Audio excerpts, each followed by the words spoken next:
Yeah, it was interesting because last week we all ended up talking about how we thought um, it in the beginning it wasn't going to be as much to deal with as it turned out to be after you kind of settled into the reality of things. I thought that was interesting. I think that's one of the points of these groups is that finding commonality, because I think one of the things that happens to us is we feel real alone.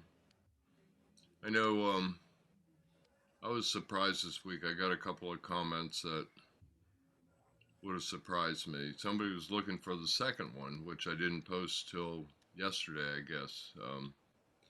And I told her so, and she said, "Oh, good, because I didn't want to miss it. I couldn't be there."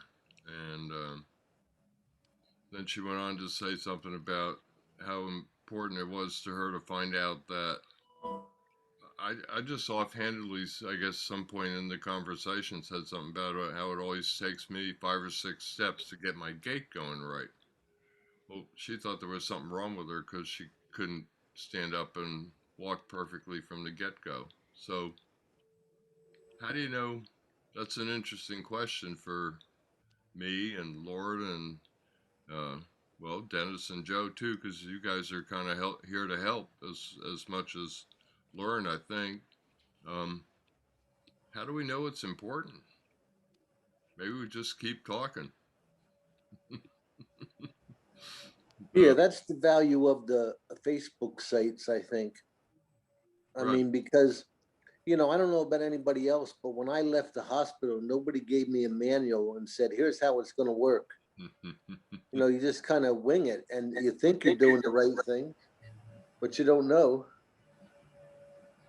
That's, my whole thing. I felt the same way. In fact, that's what made me want to make a DVD and hand it to, have it be the manual and hand it to everybody when they left the rehab hospital.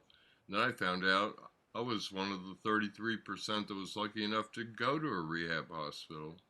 Two-thirds of people get released from intensive care, neurology, whatever, right to home. Hopefully, a few of them had lesser issues to deal with than us, because I didn't want to go home after 17 days in the rehab hospital. Everybody else wanted to go home. I wanted to know. I was telling people I wish my insurance company would pay for 17 more days. There isn't any better place I could be. He said, "Well, Exactly. That's so true. As you probably remember, I was in a coma for 40 days. And then at 90 days after my stroke, it was deemed that I was unresponsive to therapy. So my therapy was totally cut off. My insurance had run out.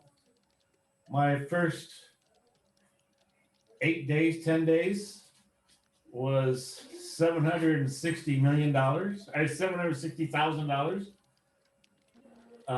My insurance covered that, all but $2,000, but they cut me off at that particular point. I went on to Medi-Cal, and they said after 90 days, if you're not getting better, you'll never get any better. Well, I never had therapy. I was in a nursing home for 13 more months, and I never had a single lick of therapy at all. It was all done. My therapy was basically a CNA getting up and, coming by every other day and helping me walk. So, you fit in this category of norms. You either fit into it or not if you're going to get therapy. And I didn't fit in that, so I didn't get therapy. But well, that's okay. I'm doing okay now. if um if you do fit in, they're still trying to get rid of you as quickly as they can. You know, Oh, yeah, mine was 100%. mine was limited to 30 sessions a year. I used them all up.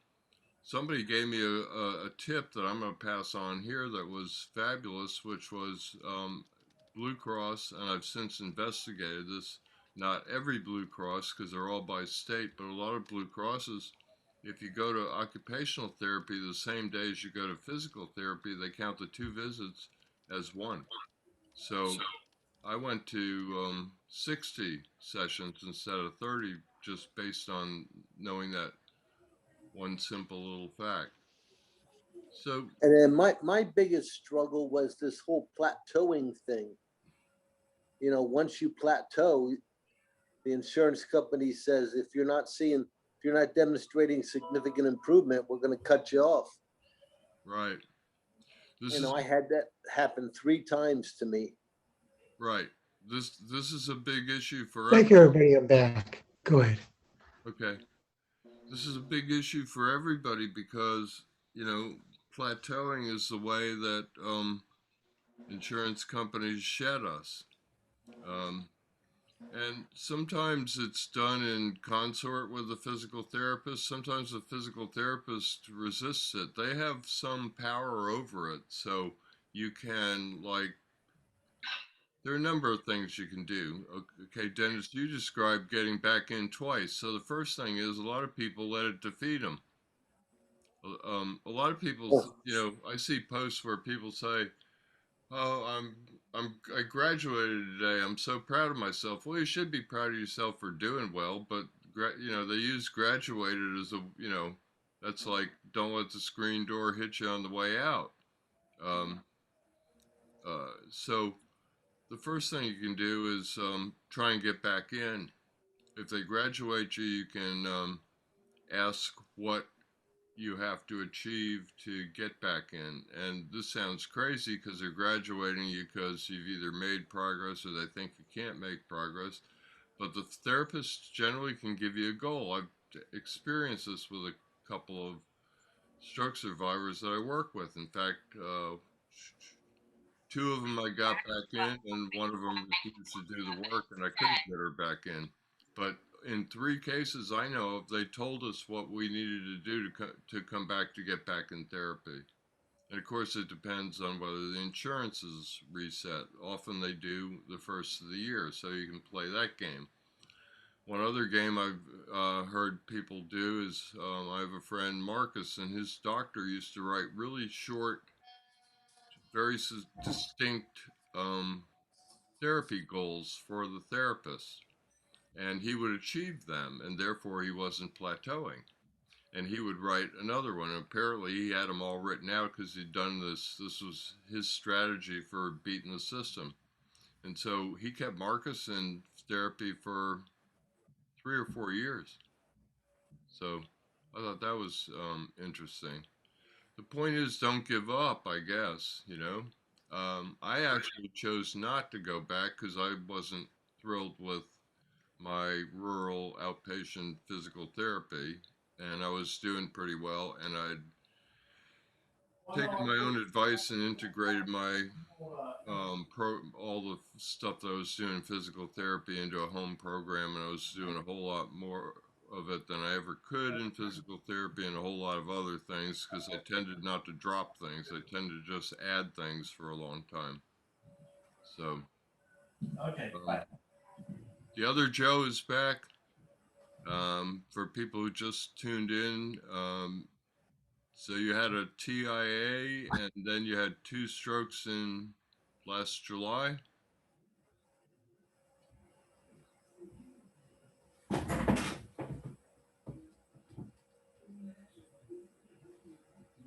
Correct. I am having a little bit of trouble using my audio. Hold on 1 second. Don't have the best choices here. We hear you fine. I haven't. You can hear me fine? Mm-hmm. I hear him. Okay, Everybody perfect. else? I'm not very, not that I'm not comfortable with this. I'm just haven't done this too much. Yes, I had a TIA in 2017. I should have followed my instructions from my doctor. Of course, I suffered 2 more in July, but they were full-blown strokes. Actually, the third one was while I was at the hospital getting an MRI done. Can you believe that? So while I was having a stroke, an MRI was being done. In a textbook, it's kind of weird for the University of Penn. I do fight, like I said, a little bit with aphasia, cognition. I cannot drive. The stuff that we always go through. Just asking for help and what can I say? Knowledge of people who have suffered this through before me. And I promise you, in return, in the future, I will give what I have gotten from you and myself to other people. I believe in that very much so. Does that make sense? No, it makes sense to me. I started Stroke Buddies 4 years ago. The whole concept is originally Facebook doesn't do a very good job of allowing you to put people together, but my original idea was, if 1 out of every 10 stroke survivors out there, because there are 8 million of us, that would be 800,000. That's exactly how many people have a stroke every year. So if 1 in 10 stroke survivors out there felt like you and would just do something, text, talk, whatever with somebody else, then they would have a stroke buddy. And the purpose of these meetings is to try and do it on a bigger scale. No one's having local stroke support meetings like normal, so people have kind of turned to Zoom, and it's kind of interesting because it allows us to cross geographical issues. Normally in a stroke group, like I go to the one in Charleston a couple hours away. Great people, great group. You see the same people every time. Here with Zoom, we get to meet you today, Joe. Thank you. So there's, and I've been shocked at how many people are really interested in paying it forward. So one of the things in the back of my head is, with what everything I'm trying to do, how do we mobilize all these pay it forward people? Sounds like a tab on the website. Hey, Lauren? you know? Definitely. Well, because people who are willing to pay it forward, and that's just a overused term that I'm using because I don't know how to put it any other way. You've missed this, and other people. I get the concept. You missed this last week, and everybody's heard me say it about 5 times, but I'll say it again.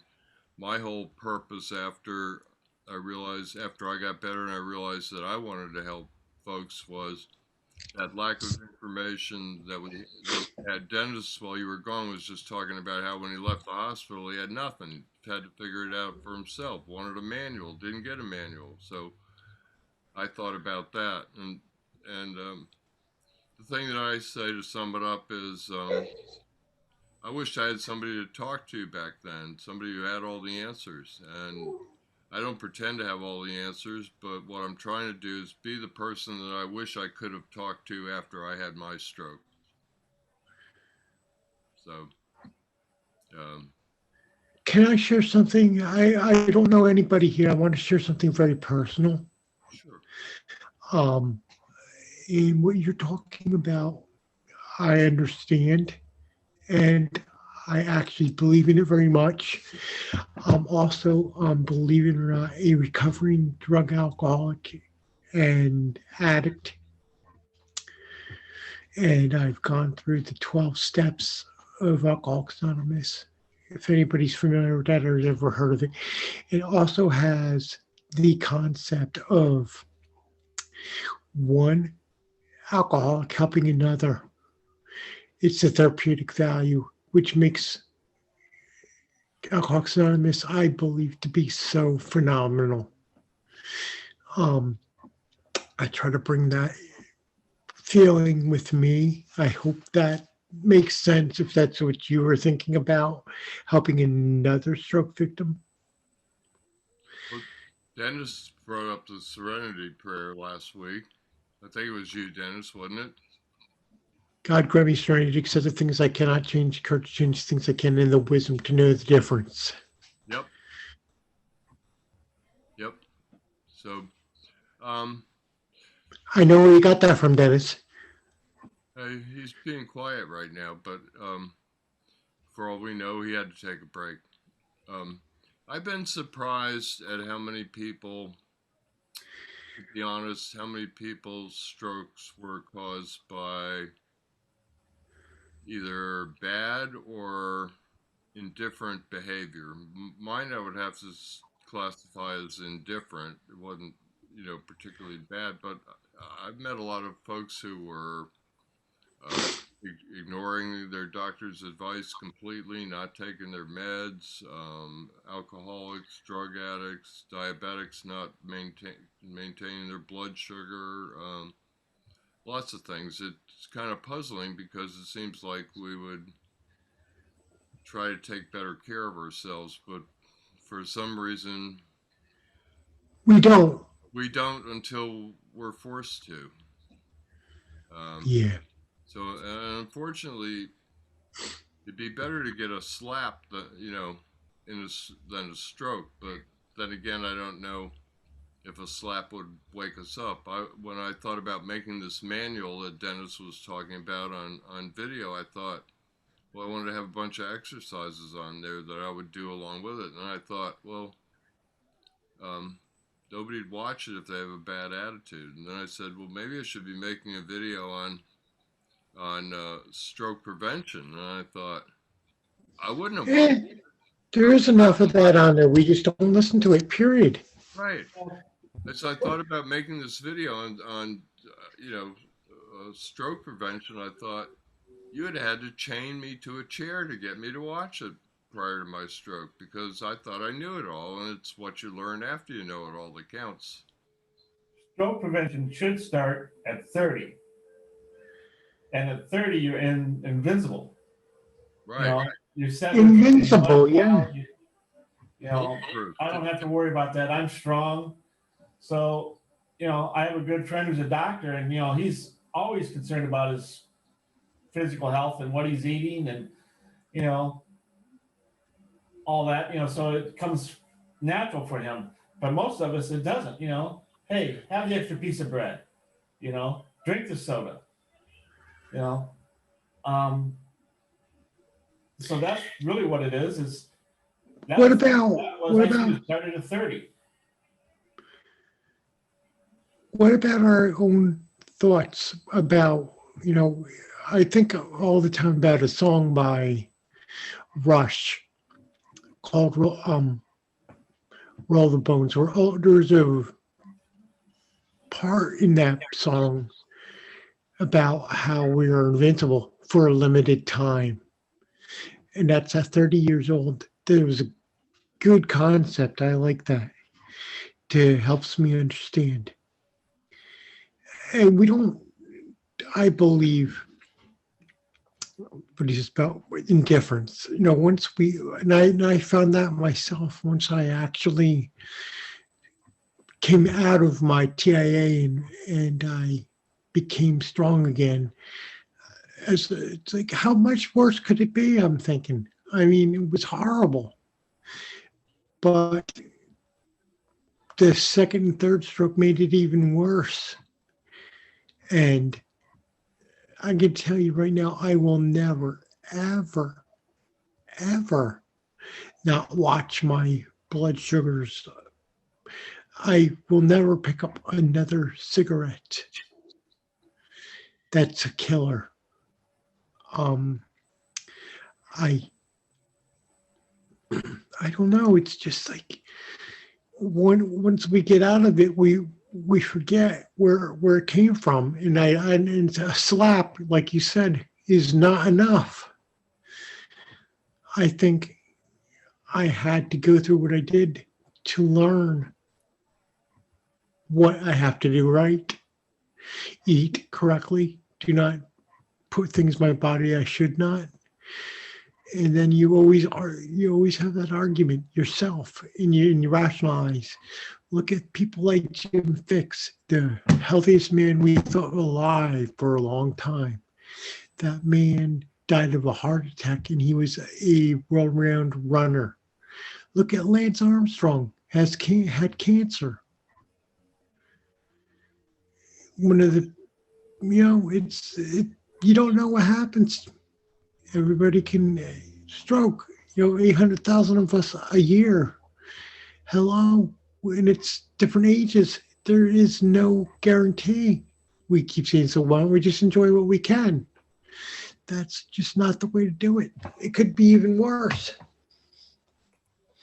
Well, I think that most stroke survivors, after they get to some level of acceptance, and that's a whole 2-hour conversation, I know. start to appreciate things. And people have asked me, like, what would you tell yourself now that you know now, or what's different about you?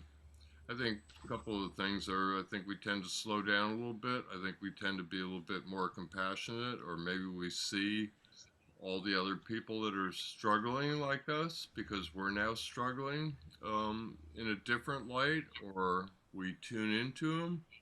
I'm not quite sure, but I hear this is kind of a common theme. I'm more aware of what's going on around me. I'm more compassionate to other people. Yeah, and it's too bad a good slap won't do it. Because stroke is certainly no fun.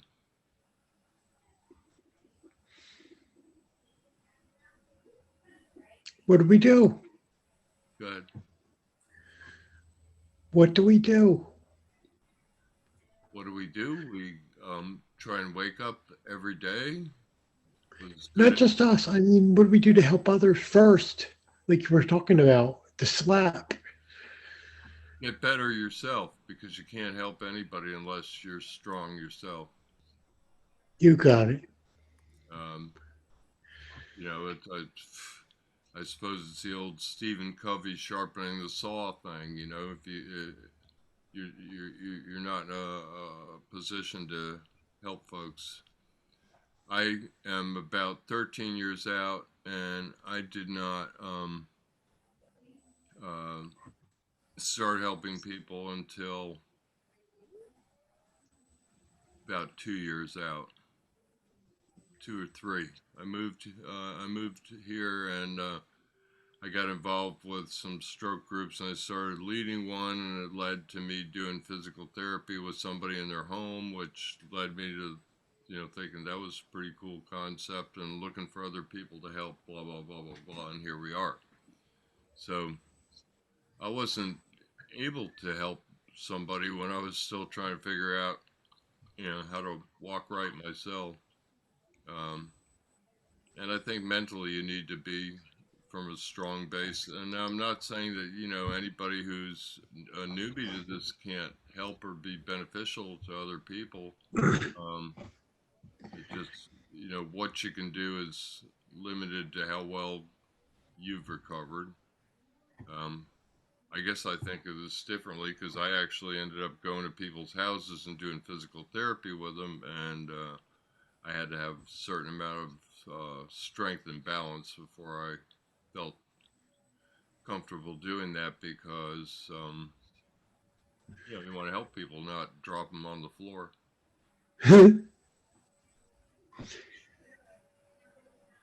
So To bring up a little bit of a different subject, sure. I'd like to address Lauren. And I was thinking about you a lot this last week, and I was thinking about music and how we take all kinds of pills to make ourselves better. And not a single pill actually fixes the adverse effects of a stroke. Nothing helps reconnect our neural pathways like music. And here's music, and it's free, and it's the only thing out there that has been shown to help with your neural pathways and your ability to gain neuroplasticity, other than actual work, but how important music can be, and to get lost in music and how it stimulates. it's a mind stimulator. It's like, these people want to put all these gadgets on them and give themselves electric impulses or take stem therapy or whatever it is. But it's right here. It's music. It's the one thing that's proven that works. Joe, I couldn't have put it better myself. It is, and I think I mentioned this last week. It's the most capable stimulus of engaging the entire brain. It is a truly global stimulus. And because it activates so many different regions, if you have damage to, if you're suffering from aphasia, if you have walking impairments, if different regions of the brain that are not associated with music are damaged because of something like a stroke or a traumatic brain injury, and then music is applied in a clinically advantageous way, it's exactly like you said. Then you can really harness neuroplasticity and couple the damaged regions with the healthier regions of the brain and create those rerouted pathways to ultimately help you without having to do anything that involves intervention, or invasive interventions, specifically pharmaceuticals, things like that. Well, as I said the other day in a conversation I had with somebody on Stroke Buddies, is that we all want to get into PT and OT. Well, we need MT, music therapy. You need someone to come in and put some headphones on you and an MP3 or an iPad or something like that and give you an hour or two of music therapy. I mean, I used to use my tablet all the time. I'd put it on at 9 o'clock at night and probably turn it off at 3 o'clock in the morning. And I think that probably helped stimulate my brain more than anything else. And I know it did better than I didn't take any type of drug to grow the brain. Yeah. To heal the brain. Joe, this is for Joe C. Joe, Lauren works for a company called Med Rhythms, and they're developing modalities to use music to help with neuroplasticity and stroke recovery. And she was interested in Facebook groups and came to me because I run a couple. And so we decided to kind of do this jointly because we have common interests. So that's why Joe McCullough is asking her about music. And I think, I don't want to answer for Lauren, but it would be really cool if you didn't have to have a music therapist, if the MedRhythms app might be able to, help you with that music selection. And as somebody who didn't use music or any of those $80,000 devices, Joe, I saw that conversation. And there's another one this morning.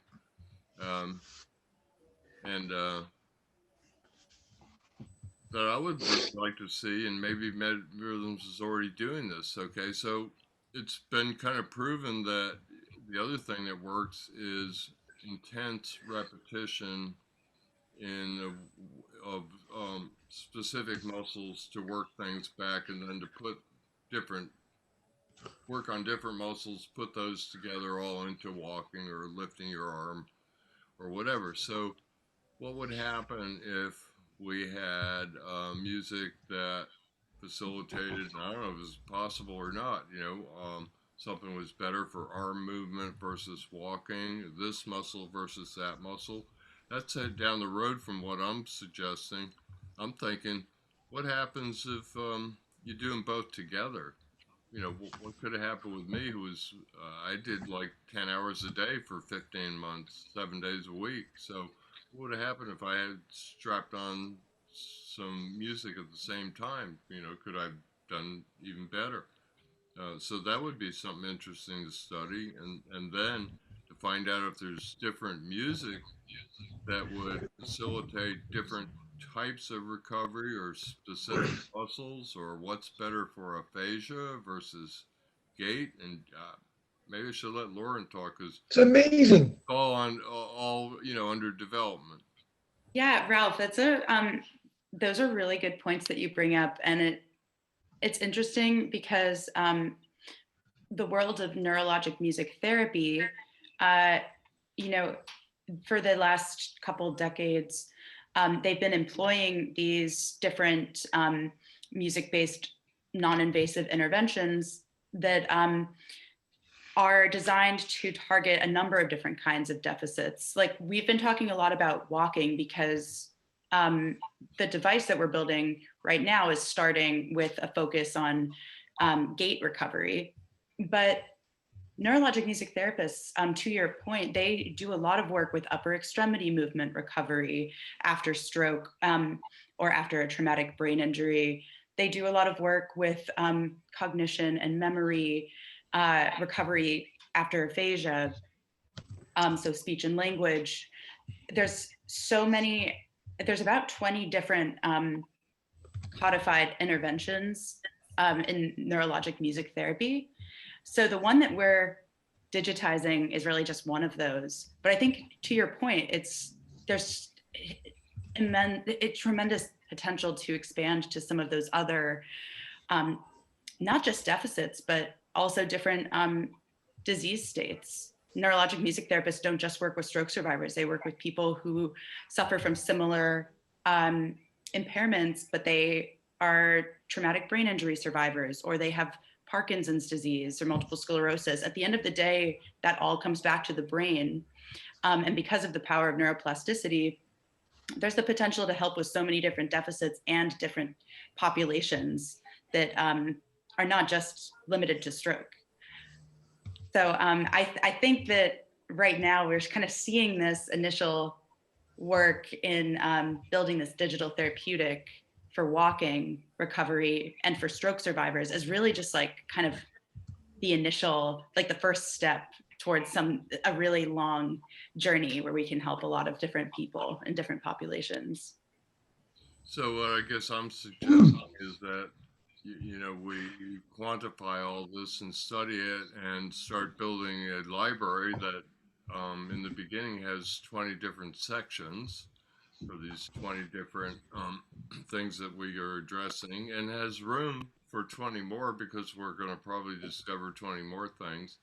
And each of those sections, you could go into and you could say, I've been surprised at how much MS and Parkinson's and TBI and stroke, because they all lead back to the brain, how similar they are, and how, while they're different, some of the recovery tactics and techniques are the same. So you could have subsections for, walking after a stroke, trying to get out of a wheelchair with MS, because it's different, but music might help. Or fighting to not get in the wheelchair with MS.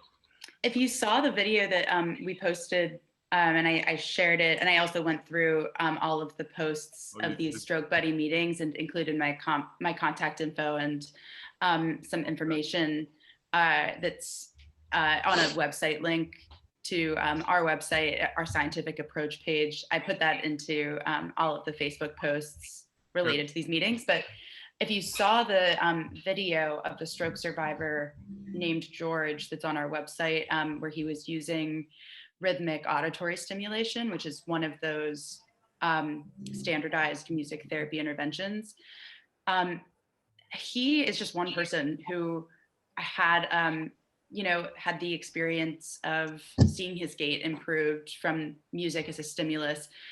He's a stroke survivor, but that same intervention is used across all of these other neuropopulations, like you were saying. At the end of the day, if you have a gait impairment that's caused by something related to the brain, then there's a very good chance that that kind of intervention can apply, regardless of whether you're a stroke survivor or you've had some other neurodegenerative disease.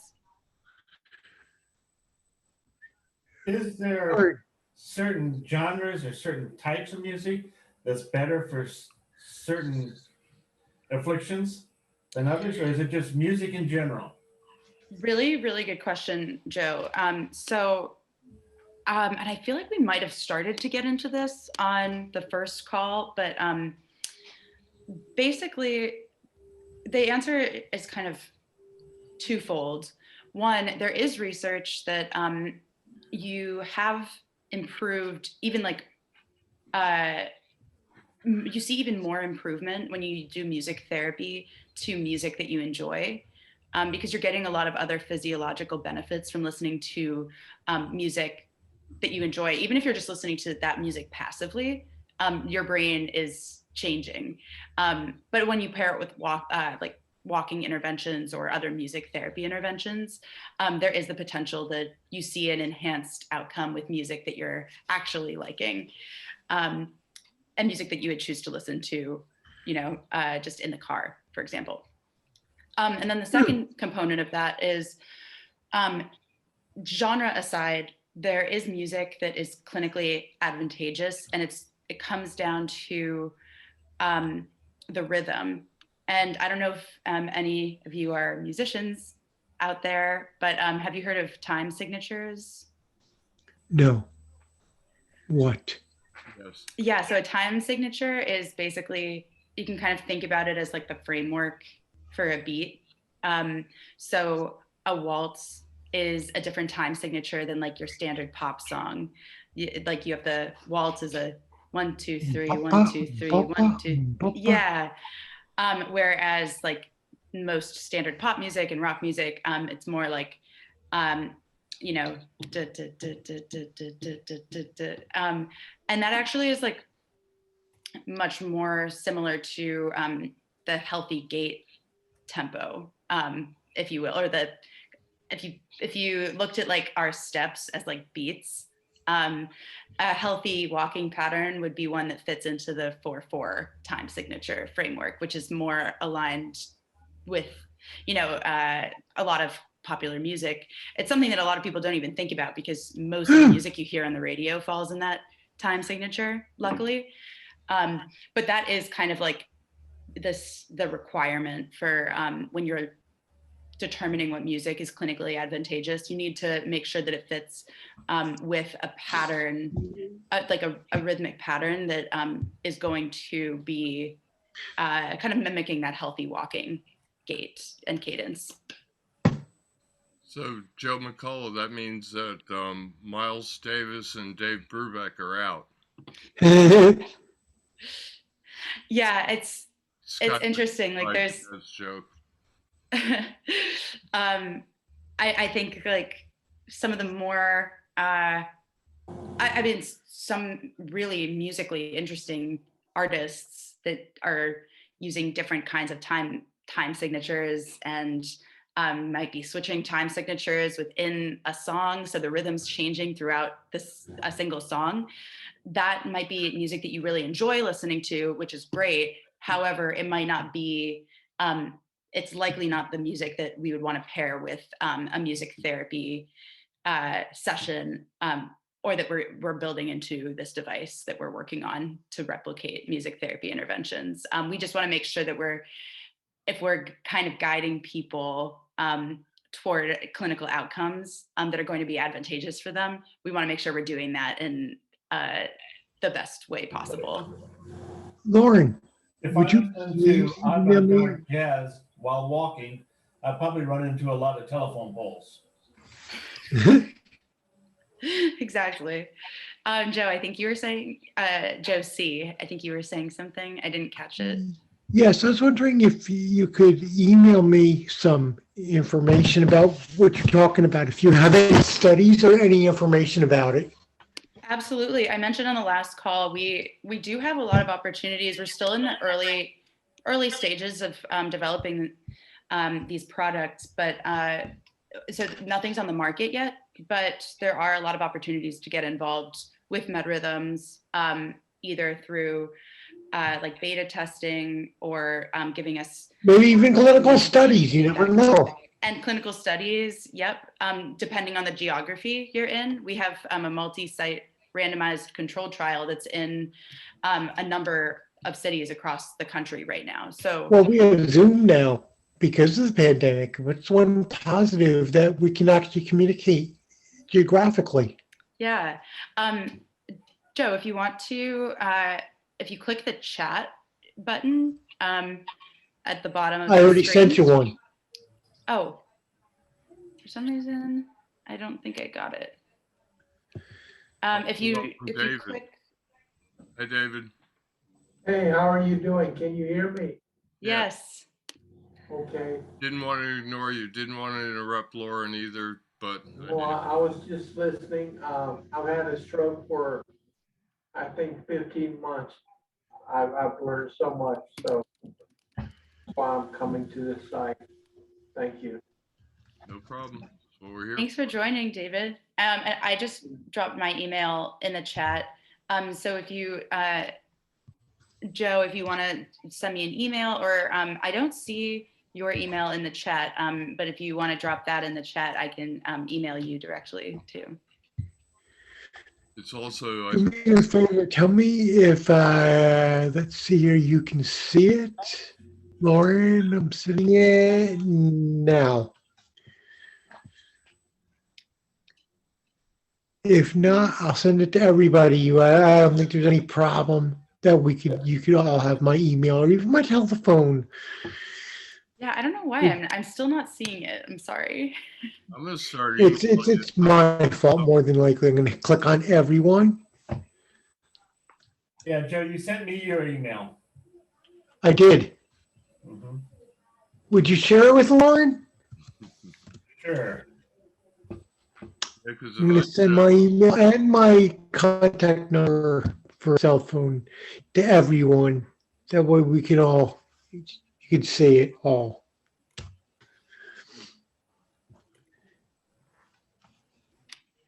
I think she sent it to everybody, so you should have it, Josie, in your chat. I don't know. I'm not the Zoom expert. Neither am I at all. Go ahead. I'm sorry to overtalk you. No, it's no problem. Well, I got your email, by the way. Thank you. You're welcome. You go ahead. Gmail is free too, of course. We know this. CarterJoseph906 at gmail.com. Got it? so David, Awesome. we've been talking about Lauren works for Med Rhythms, which is a company that's studying music in terms of brain recovery, neuroplasticity. That's I love neuroplasticity. But I've never, since I've had a stroke, I've never walked without my cane. The other night, I started listening to England Dan and John Portfolio, and I walked back and forth, I think 80 times without my cane. So it's got to work. I didn't know that until I started. And I said, my God, that stuff works, because I walk a lot at night when I don't bother anybody. So Everybody, what other things do y'all like to do, or do y'all find for neuroplasticity other than music that helps you? I mean, it's not directly, how do I put it, something that seems I'm able to do. It seems like I say, oh, geez, look at that. I learned how to do this, or I did this, and where did I? Then you think back, like the things you were touching neuroplasticity wise, like anything out of my comfort zone or anything that actually is hard that I keep doing seems to be helping me. I have the stable glove, not the glove, where you put the thing on, you put the straps and things like that. That seems to help after a while, stretching. I was But one thing I would like to say is Ralph, he gives videos very short, in which if you've had a stroke, you don't have a long attention span. On the internet, and there's a lot of physical therapists, and it's like they like to hear themselves talk. He gives information, you got it, it's done. that's what really, really brought me to this site. I like that. David, I'm really interested in hearing more about that. And also for context, one of the reasons Ralph and I started this meeting is because we wanted to figure out like what is the content that stroke survivors who are coming to these groups, what are they really interested in? How can we improve their quality of life, their recovery by giving them content that they really like. So it sounds like from what you just said, the shorter videos that are informational to the point are really helpful. I'm curious if you could either, expand on that or speak to the other kind of content that you like or would like to see more of. Well, more concise, the better. When you go on the site and you hear these people and they got good information, but 15 to 18 minutes, your brain, it can't process it yet. That's, short videos that, like how to walk, how to get rid of, like y'all was talking about, spasticity. The best way to use your hand, the best way to just everything with a stroke. That's what's really drawn me to this.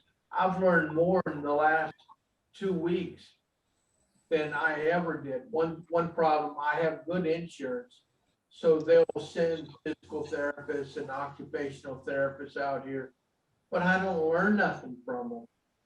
They get their paycheck and they leave. It's more about documenting, things that happened when I was here. They don't rehabilitate you. You know what I'm saying?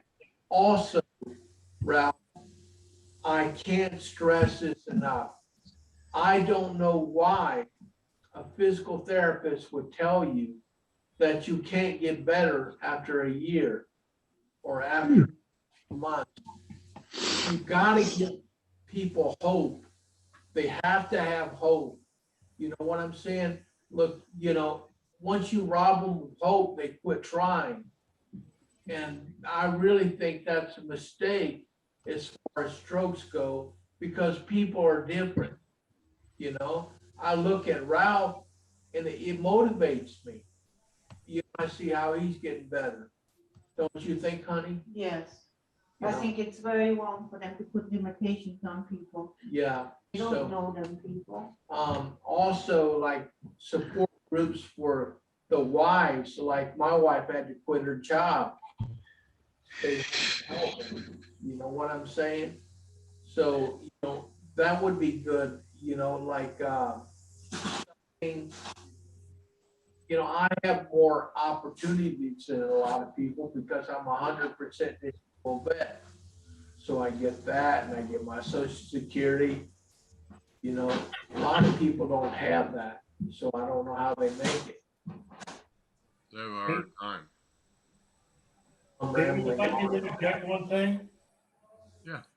I think a lot of times what happens is with your therapist, they say things based upon what they see. And the majority of the time, what they see is people, they don't get better after a year or after 6 months. Okay? But we do get better. And you need to be able to see people. Through Stroke Buddies and Facebook, I saw people getting better. The first person that I really got to know is I can't think of his name right now. I'm sorry. But anyways, this guy walked across the United States 4 times after being in bed for 2 years. And his name is Michael Brandy. And he became a huge... Sounds like Forrest Gump.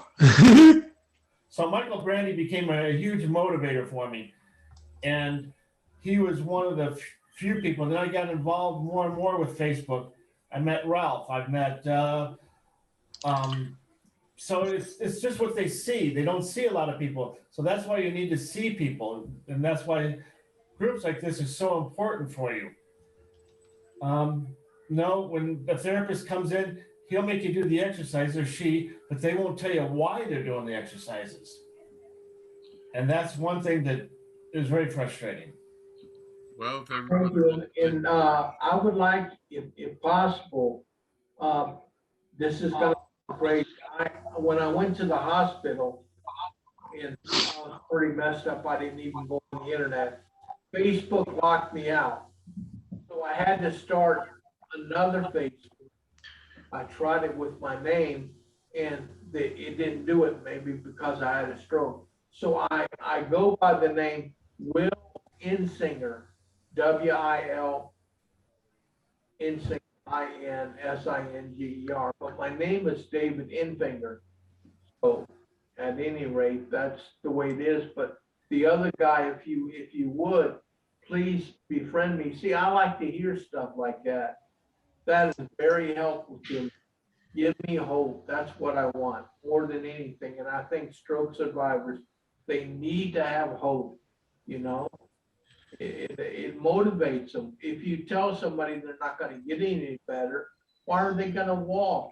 Why are they gonna do exercises? They won't. They won't. They just give up and just lay down and die. David, what you're saying, first of all, I think makes a lot of sense. I also think it's really interesting. Well, you mentioned that it's helpful to have shorter videos. It's helpful to have those videos, but it also, you mentioned something that like it sounds like you don't currently have access to, but that would be helpful, which was the support group for caregivers, or content tailored for caregivers. I'm curious, like, what other content or opportunities or activities are you interested in that you don't currently have? Yeah, because I just started today, I didn't even know you'd be able to see me. But I will, in the future, I will write down different videos that help. But the main thing I say is give people hope. What that gentleman said about the guy walking across America, that gives me hope. You know what I'm saying? That makes me want to try. It makes me not want to lay down and die. There have been moments that, you know, if it wouldn't change my wife's life, I think I would have ended things. So, you know, I'm not used to living like this. I'm used to, I just sold my brand new tractor. I had just a few hours on it.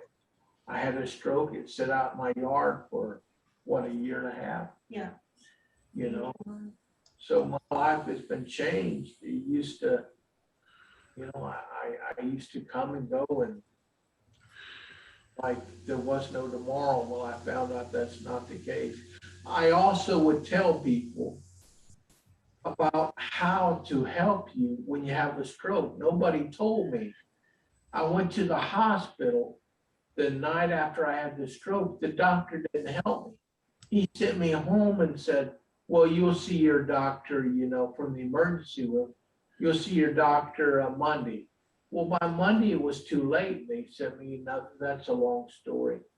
But tell them to keep a small thing of aspirins, you know, put a small thing of aspirin. Baby aspirin. Yeah, like baby 10 of them. aspirins, about 8 or 10 of them.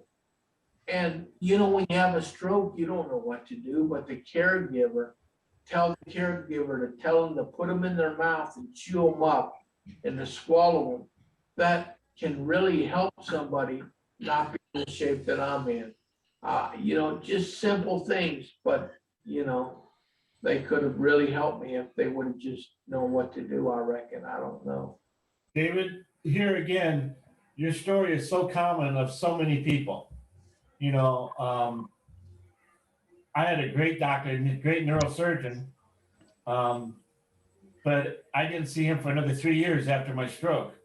And I was sent from that hospital to a care facility. And I know that nobody really knew exactly what my story was. And I found out later that that's common. As you go from one facility to the next, your story doesn't go along with you. So the caregivers, they don't know how to really, how your stroke is individual specific for you. Now, when you say give a baby aspirin, yes, if you had an ischemic stroke, good. But if you had a hemorrhagic stroke like some of us and me, that'd actually kill you. So do not promote the idea of everybody should take an aspirin if they are having a stroke. I took three aspirins after I had my stroke. I was waiting on the ambulance. Probably the worst thing I ever did, because it thins my blood, and I was bleeding inside my brain. So you're connected with the right group of people. Also, I sent a link to everyone, a YouTube link, and that's Michael Brandy about his walking. If you want some inspiration, take a look at that. Michael Brandy, okay. Yeah, it's I sent in your chat. If you click on your chat down below on the bottom bar, there's a little cloud like it says chat. Click on that and you'll see the link to Michael Brandy. Right there, honey, the red thing right there. Mhm. This is from a while back, but I thought I would tell David. I think I hear his wife there, caregiver there. There are groups for caregivers. In fact, there's one for females only, no men allowed. It's for wives of men who've had strokes. And I don't believe there's the equivalent for husbands of women that have had strokes, because I think that's because men don't bond the same way women do. So I couldn't make it without my wife, and she goes through so much. If you message me, I'll send you a link to that. I have bookmarks to like 2 other caregiver groups, and then the one that's women only. Okay. So women's only stroke group for talking about female only issues. We talked about that last week. Again, there isn't a guy equivalent because we don't bond like that. You know, we go fishing, we drink a beer. We sit next to each other. Speak for yourself. We sit next to each other. Women face each other. Yeah, well, I gotta say, I am so grateful that I found you, because there's not a lot of information out there. Like I said, most of it, people want to hear themselves talk. When you say, Mom, Yes. We love your videos. Thank you so much for putting them out there. They have helped my husband so much. That warms my heart. And I also didn't like, well, first of all, I didn't come to it from that angle. I came to it, the short video thing. I came to it from the fact that it's not about me, you know? Nobody wants to know, like, you know, what kind of tea I'm drinking or what I'm going to do today or anything. Well, unless it relates back to stroke, like, you know, what I'm doing today when this call's over is I'm going to go help my brother-in-law, who you may hear pounding in the background. We're fixing the house. And when I get all done, I'm going to post pictures of all the railings we built and the house I painted and all kinds of stuff like that to maybe try and give some people some hope. But I came to the short videos because it's not about me. And then I started to get feedback about the fact that people liked that they were just informational, period. And then I started seeing some of those, you know, 8-minute videos you're talking about with a 1-minute exercise in it. And so I began to further understand what you're talking about. And I'm not saying there's not a place for that. It's just not my thing. There's people who have stroke groups like this, and they choose to chit chat, and that's fine. You know, some people get on Facebook and spend a lot of time in the groups because they have mobility issues, and you know, they need something to do. And it's better to occupy your brain than, you know, sit in the corner. But I played chess to help my brain, and I've noticed that when I started, I was losing every game. But when I started playing chess, I could think a little better. After a while, my attention span became a lot better. So that's something I would tell some people that, are having problems, they don't know what to do or something. Go to chess.com. You can play 2 or 3 games and you can get off, there's no problem. But you're working your mind, you're having to think, wouldn't you say, Mama? Yes, it helped you a lot. Yeah. So Anything you do to if you engage. give any information on sleep patterns, I only sleep probably 4 hours a night, and I know that's not good for me. The beds that you sleep in, what do I need to look for? Is there a certain kind of bed I should buy? I would get to the bottom of why you're not sleeping. I mean, one of the major issues for sleep with stroke survivors is spasticity. A lot of people end up with well, mine didn't keep me up that much, but it would wake me up.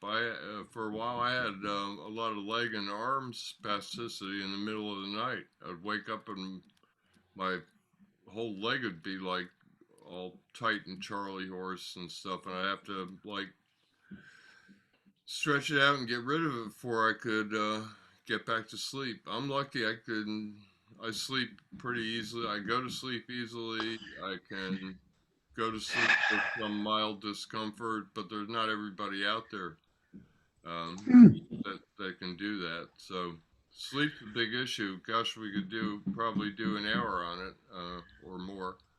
A lot of these topics are big, and they're very different for different people. People who had sleep issues before their stroke? Oh my goodness, they get this lumped on top of something else, and somebody who didn't have them is just dealing with the stroke aspect. So I think it's real varied too. I don't think it's a one size fits all answer. But I would suggest, did you used to sleep more? I would say yes. I slept very easily. Yes. I slept all the time. I weighed about 300 and what? Wow. 357. Yeah, I got down to 270. The last couple of months I've been really depressed, and I think I've got back up to about 280, 290. But I'm fixing to lose some weight, so we'll see. I'd like to get down. When I was in the military, I weighed 160. I know that's beyond reach, but I'd like to get down to at least 180, 190 pounds. I think that would improve my walking tremendously. I might lose everybody for a second. If I do, let me back in, please. Okay. Appreciate it. I haven't let anybody in. So, I mean, it's kind of an open meeting. Hey, David, have you been tested for sleep apnea? No, I haven't, but I don't think I have sleep apnea. I didn't either. Stop breathing. I didn't either. And it turns out I don't, but that's something to look at. You can stop breathing without being aware of it yourself. That's for darn sure. Generally, your partner knows about it. You can have sleep apnea if you don't snore, but typically you do. Have you tried different sleeping positions? Some people can only sleep in one position. There are a lot of issues with sleep. Can you get in your bed easy? Like some people, they can't get in the bed easy. I have a little stool about how tall? Not so tall, maybe. 8 inches. Yeah, And what I do is I put my good foot on it, and then I lift myself up in the bed. But I don't know if they make a good stool for that or not.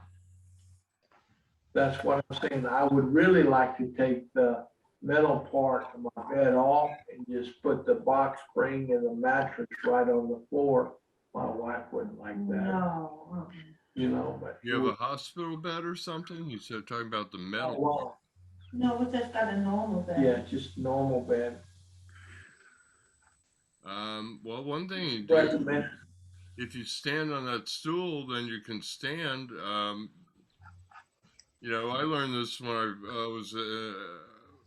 had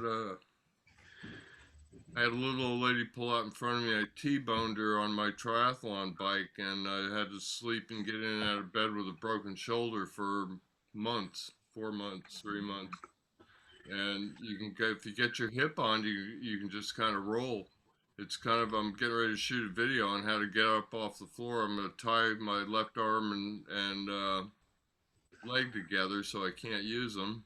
And one of the techniques is you get your back and your hips on there, and you can flop like a fish and get your legs up. So I bought some knee pads like carpenters use to get on the floor a lot, or. yeah, I have them for I'll shooting layer- video. And I try to get, big ones, but that's what I use to get up off the floor. Although for me, I just call the paramedics and they'll come and get me out. That'll get old pretty quick. I had a stroke survivor who the paramedics told him they were going to be charging her $175 every time they came from then on. Well, I think that And the calling social services training because she was concept of alone. So the I personal ended up with a key to her house and getting called at 5 o'clock in the morning a few times. idea is a good one, and to keep the parameters such that it is something that is not, as Edmund said. Wait a minute, how do we have somebody's playing? We're okay. Sorry. That's okay. That's Joe Quinn, and a conversation we have on Sunday nights called Stroke Roadmap. Anyway, David, I'm not here to preach. I'm here to help. I think the one thing you could do that would be the most beneficial in terms of getting off the floor or in the bed is work on your weight goal. Work on what now? Your weight goal. Yes, I agree. How many calories should I eat a day, and what kind of diet? You know what I'm saying? That would be something good to know. Well, I almost brought up food when Joe McCullough was mentioning it earlier. I said, now there's a good topic we could go off on for a few minutes. Maybe we'll do that next week. We'll spend a few minutes talking about food and diet because it's complex and there's some good information that people need to know. Like everybody always recommends, fish oil and CoQ10 and salmon because they read that these are all good for the brain, but you don't want to take turmeric, CoQ10, or fish oil if you're on blood thinners because they're all natural blood thinners. So we're back to Joe McCullough and the medical advice. We shouldn't be giving medical advice. On the other hand, I'll give medical advice if somebody's giving bad medical advice. I'll try and straighten it out. Like I post that. How many times you see me post that fish oil thing, Joe? I got a sentence about it. If you're on fish oil, CoQ10, or turmeric, check with your doctor first if you're on blood thinners.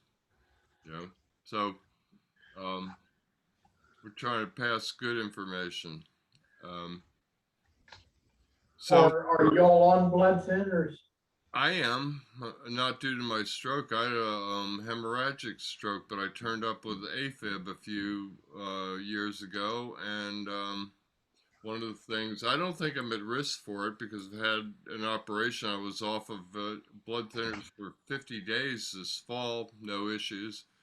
They also, some doctor, because of my hemorrhagic stroke, thought they should put me on a half a dose of blood thinner instead of a full dose, and I finally got to somebody who knew about it. We got to two people who knew about it. They said, you haven't been protected at all for a year. There's no reason they should do that. Anyway, when you have AFib, your top of your heart can sometimes not beat fully and cause clot. And I don't like being on blood thinners, but unless I get something called Watchman, where they take out a valve or take out part of your block part of your heart, I'll have to be because I don't want to have another stroke. First one was not much fun. So anyway, we could certainly do something next week on diet. It's it's complex, and there are a lot of people who think you should be on keto or paleo or Mediterranean or whatever. I'm a lifelong vegetarian, so I've got some ideas on this. Um, but I don't pretend to be right. I would tell you that anything that you can do to move away from sugar uh, towards plant-based would would be beneficial in a lot of ways, not just weight loss. I don't pretend to be a weight loss expert. I'm currently eating 3,000 calories trying not to lose weight because I've been working outside, and I guess I wasn't used to that. So I found myself dropping weight. I'm one of those skinny people that people who put on weight don't like. Ralph, I feel like maybe you should do a cooking tutorial one of these days. I do a lot of cooking. I don't know if you looked at my Facebook, my personal Facebook. It's Oh, do fun. you have videos? No, I've never made a cooking video. I write up recipes. I invent recipes or modify recipes and write them up and take still pictures. I've got like 3 right now, 2 kinds of pasta and I like to cook. It's like yard work for me. It's good therapy. I use both my hands when I'm cooking, and I also get away from the world. It's I call it yoga. Yeah. It's a personal mind space, and you can get into it any number of ways through whatever you like to do, whatever your hobby is or whatever. When I'm in the kitchen, I won't talk to anybody on the phone. I won't do anything. I'm single-minded. I just get into the whole zen of chopping vegetables. I do use it as a time where I can think about things, and and I won't let the world press on me at all. Oh. So I could do a cooking show. That's for darn sure. But I feel like the whole thing's always all about me, anyways, and that's not the Excuse me. that's not the point. That's not why I'm here. On the other hand, like I said, I got a couple comments about simple things that I said that were meaningful to people. So, you know, I told my brother-in-law, sometimes I feel like it's Groundhog Day, and he looked at me and he said, "It's important work." So I Definitely. marched in and Yes. changed my shirt and left on my painting pants. Got in a Zoom outfit. So I can show you my pants, Joe, if you want. I have on pants. That's why I have on my overalls. I'm taking a break from my painting. Right. Oh, you painting also? Yeah. That's You know, great. life is therapy. I know.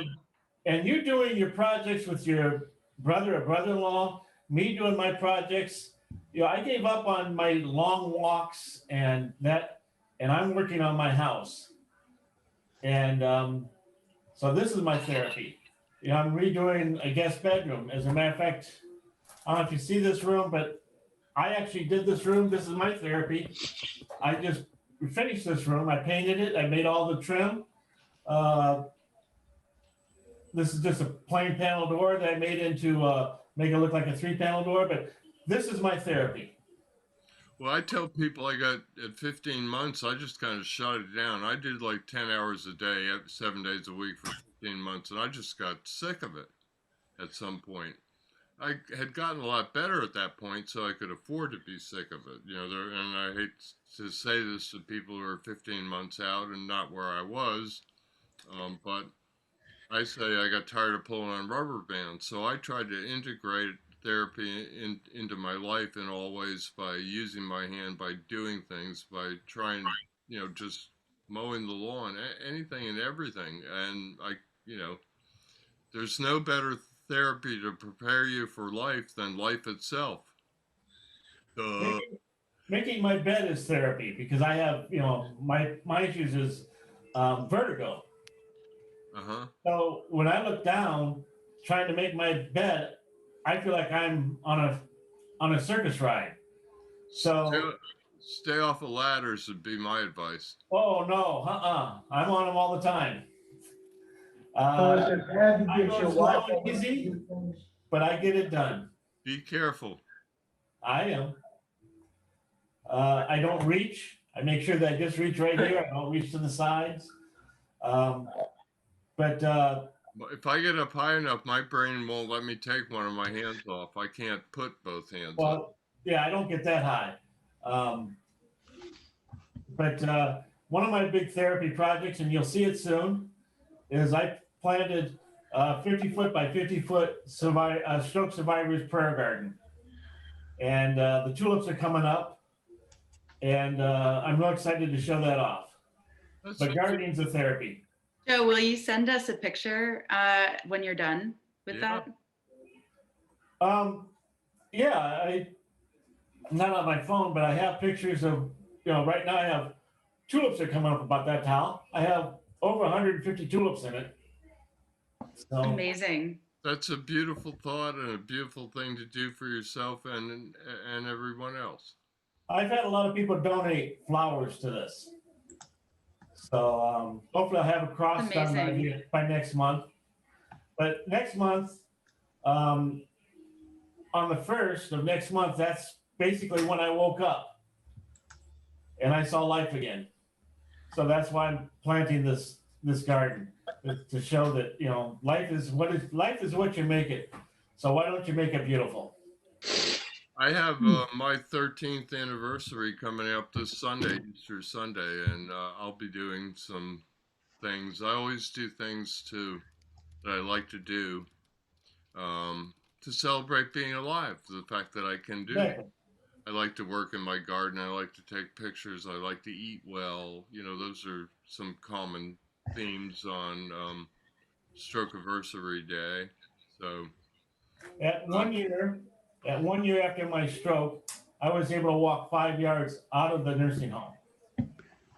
At 2 years, I walked 5 miles back to see the doctor that did my surgery. At 3 years, I ice skated for 5K at Notre Dame University. 4 year, I wanted to snow ski, but there wasn't any snow. And last year I didn't do anything, but for my 5th year anniversary now, I will basically have a little party and a little gathering for the stroke garden. And I built the stroke garden.